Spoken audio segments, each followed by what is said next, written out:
Hi there, yoga enthusiast, and thank you for taking a specific interest in the yoga psychology talks. Each one of these talks, four of them in total, will have one subject, of course, that's specific. But each talk will also have the same introduction in order to see the perspective on a more broader scale, let's say, of how to approach the human and our spiritual and human experience.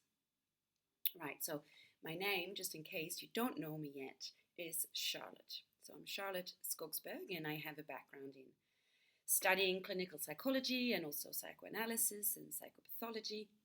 And then later on, I became a yoga teacher. And when I started studying yoga, I came to see the very perfect link there is between the yogic perspective on the evolution of the person as you begin to look into what we could call the subtle body or the pranic body, and also the more Western view that psychotherapy actually offers, as in we talk about actually psychodevelopment of a person.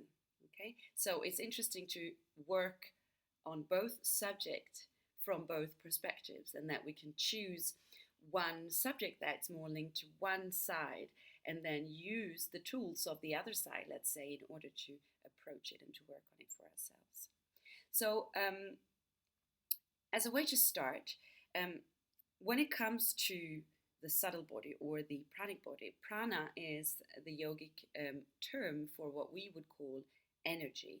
So the energetic flow of the body is the main subject of the pranic body. When I speak of energy, what I mean is simply even that feeling that you have yourself of having a high and strong energy, or maybe a low and weak energy.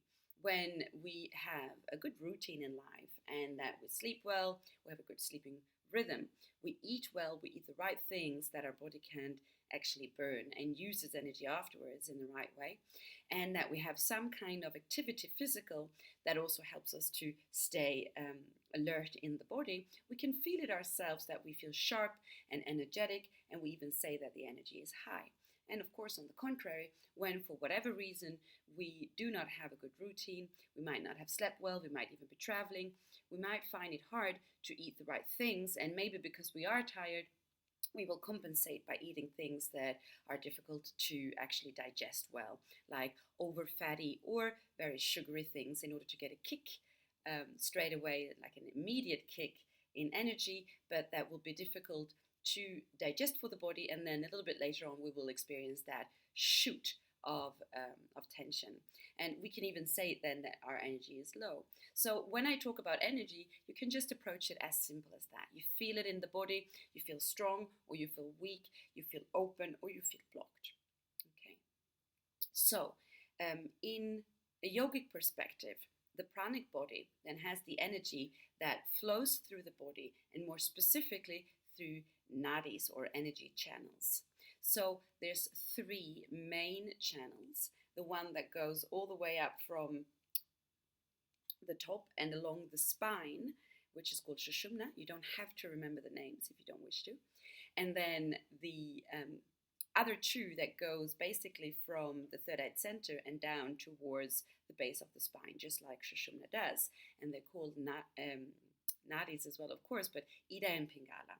And it's the two energy channels that represents actually our more active state and our more passive state. So the energy flows through these channels and then goes through the chakras, which is why we call it the chakra system as well. So chakra in itself means vortex or whirlpool. So it's represented by a circle, more or less. And since we are speaking on an energetic level, we are not talking about something that you can actually physically see if you would open up a body, for instance. Okay. Now, these chakras, depending on the schools, there are plenty of different ones, and you would have in everywhere actually where you have joints in the body, you would have chakras as well. But we very often choose the perspective of the 7 chakras that are situated along the spine.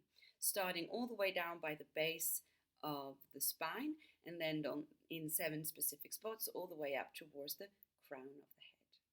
Okay, so in a certain way we can say that the physical practice of yoga is a way to clear the energy channels and the chakras in order to allow for the energy to flow freely through the body. What is also interesting to see is that in our modern day, with all the instruments that we have to measure what's happening inside of the body and to look inside of the body in a different way than thousands of years ago, we can see that this quite detailed, actually, I just gave you a very brief perspective of it, but quite detailed explanation of the pranic body corresponds quite well to the different systems that we would find when we look into medicine or to biology. So we usually speak about 10 systems when we speak on a more medicinal aspect of the body, and it starts with the one that we call as the nervous system. So the nervous system is the main system in the body because the way it functions will have direct influence on all of the other systems of the body. So the nervous system has its base, its central point in the brain, and we call this actually the central nervous system. And then it follows the main road, let's say, or the highway of the nervous system, which is along the spine. And that is the way out into the periphery. And the periphery is then all the nerve endings that goes into the body and then has even captures on our skin, so that all these nerve endings and the captures in different variations are reading the external signals and the internal signals as well. And the reason that they're reading these signals is as a base of having our survival as main focus. So when the nerve endings and the captures and all of that are reading, for instance, a threatening situation happening either on the outside or inside of the body, if we are being attacked by, for instance, a bacteria or a virus, then these captures are sending messages straight through the periphery up into the central nervous system in order to take action. And that's how the other systems of the body then can begin to also work properly. So the central nervous system in the brain is then the computer, if you will, or the boss of all the other systems, and that's when we talk about the skeleton, for instance, or the blood circulation, the respiratory system, the digestive system, the endocrine system, and so on.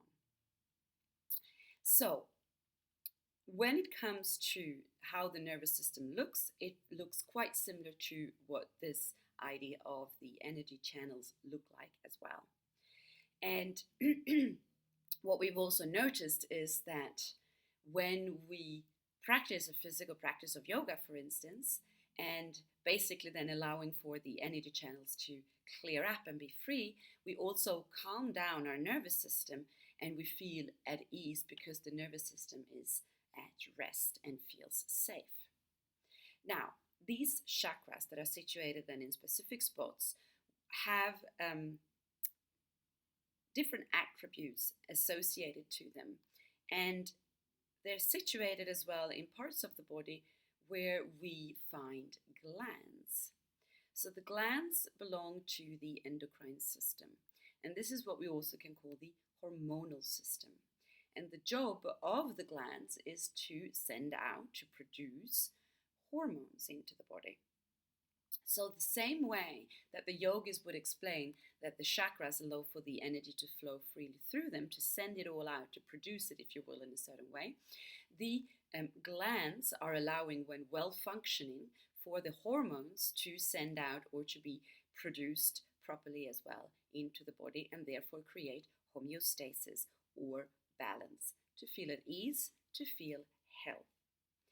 And where they placed the chakras in the body, with the attributes associated with each and one of these chakras, we will then find a gland as well that has a similar kind of, let's say, job as what this chakra had. So it's quite interesting to see the similarities, even though they didn't have the same kind of instruments, of course, thousands of years ago when the yogis came into this.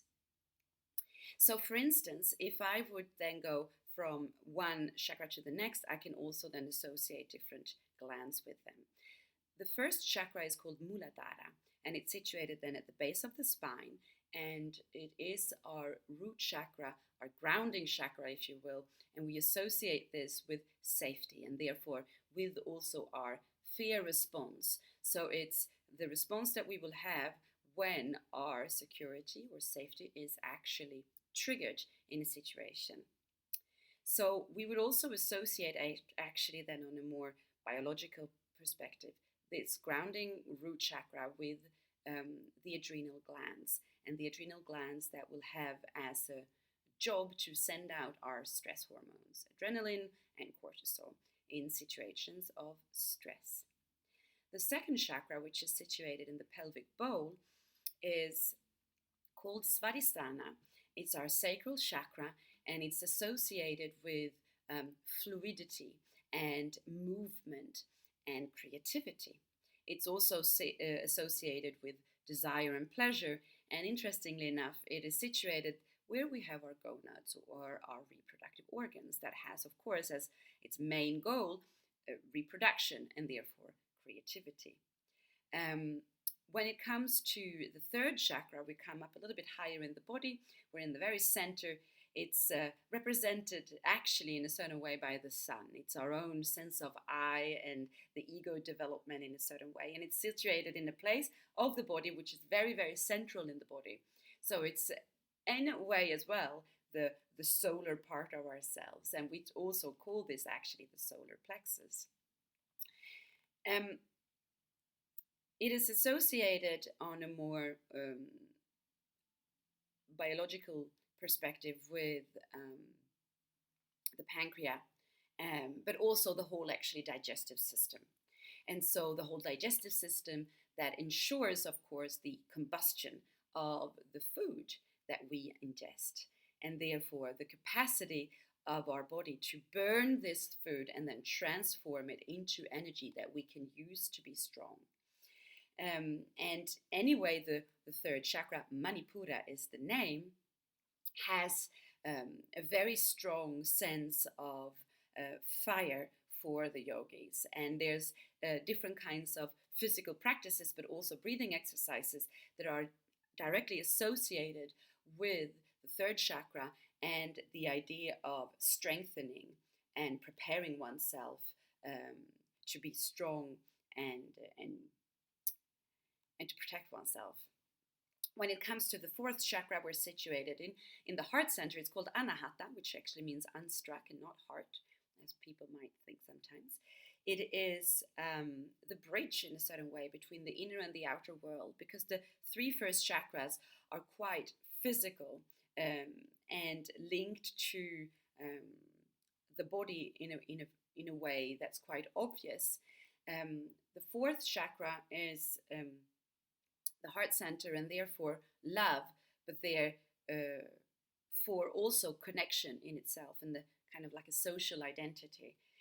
It's linked to the thymus gland situated in the rib cage, and we would even physically not even give it a space like the other ones, but more almost of a horizontal way, because it's actually all the way out arms and chest. The fifth chakra is situated in the throat, so we call it the throat chakra or Vishuddhi.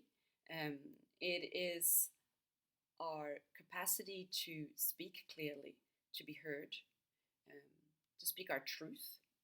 And on a biological level, we talk about the thyroid gland. And the thyroid gland that can be overactive or blocked, for instance, and it will have direct effects on the physical appearance of our body and very much on the emotional state that we're in as well. So well-functioning throat chakra or thyroid gland will allow us to feel strong in ourselves and speak freely, but also therefore to have an emotional balance inside of us. Sixth chakra, Anya, that's situated just here, let's say, in between our eyebrows, or the pituitary gland. Now, when we come into these chakras, so from the heart and up, or more so 5, 6, and 7, we are then more in the internal world. So it's all ready for the fifth chakra with this idea of a truth for oneself. And the sixth chakra, even more so, because it's our capacity to see clearly. And there is a lot of aspects in more spirituality, let's say, of modern days, linked to the idea of the capacities, or let's say the function of the pituitary gland. The seventh chakra, which is situated up here on the top, so some even say that it's situated right where you could put your thumbs in your ears, and then where your index fingers would meet in the center, linked to the pineal gland. Sahasrara and crown chakra, which would be also our capacity to connect to a higher reality, which is also why in modern spirituality we talk about the different parts of the job of the pineal gland being linked to opening up, to have a broader understanding and capacity of viewing the world. So this would be the seventh chakras, and the way they then interact on our more psychodevelopmental point of view, I will go into detail in each and one of the talks.